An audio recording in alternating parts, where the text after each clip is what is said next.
Now I'm going to explain the settings where you can input your organization. If you have multiple area that you manage it, job type is something like, okay, what are the job types you have it in your company, and then whether that particular individual can be assigned into the rota, you can define it as well.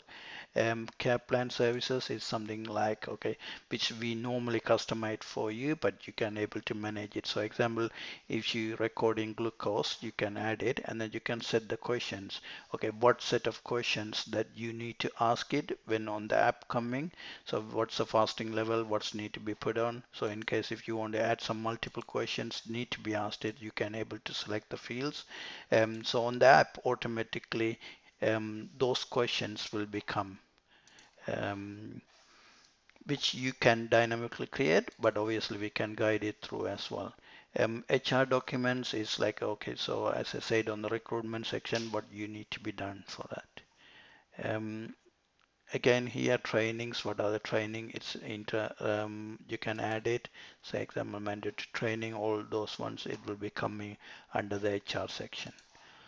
Um, This is the validation question, so you can define it. Okay, what can be accepted for personal details or say example passport.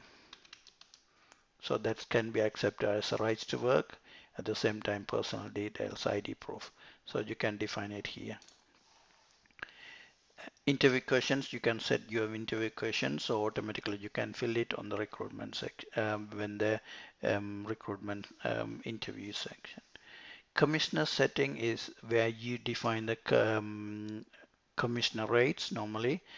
You can add the commissioner and then you can define what is their hourly rate they charge it. So when you do the costings, what you can do automatically those default rate will comes and then you can change the rates on here or it's on that particular individual service user as well. Agency setting is something like you can add which agency you can do it.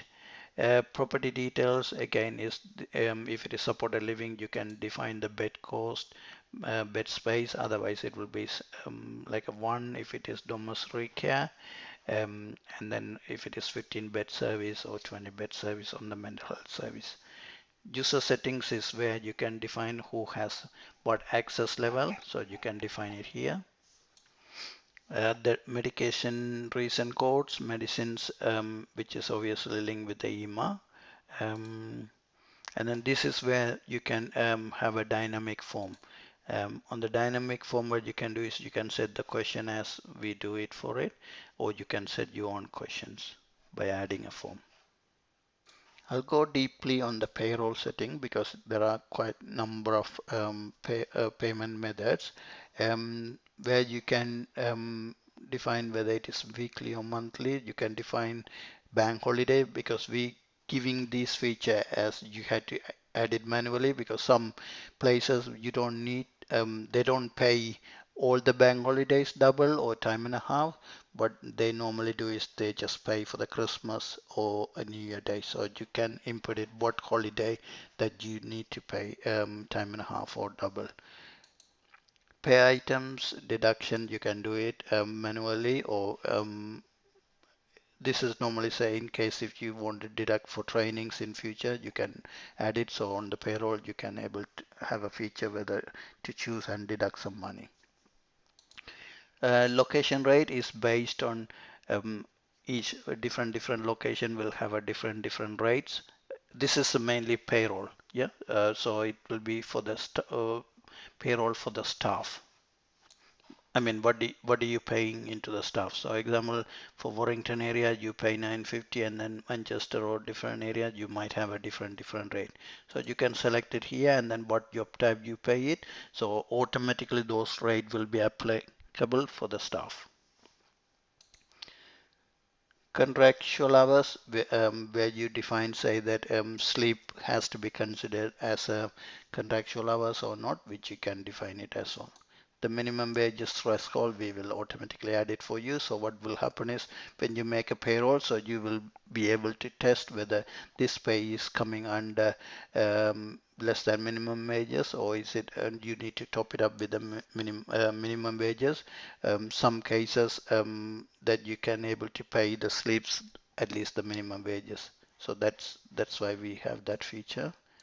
Um, and duty type is sometime what will happen is you can define it whether, say, example, supervisions or trainings, it has to be a part of the contractual hours. You can define it whether it is yes or not. So again, on call, you can define it as yes or not. And then again on the on-call, some service they prefer, you don't need to overlap with the night shift. So example, you can create the on-call on night. At the same time, you can do a rota for the night as well. So it will not check overlap, but on some other training, and then you can perform the duty at the same time. If you want to define it, you can mark it yes or no accordingly. Those are the mainly on the settings, but it's depend on the service that you are providing that can be defined. There are some additional settings based on if it is domiciliary care or other settings, then we can go through that individually if you want that kind of features. Thank you.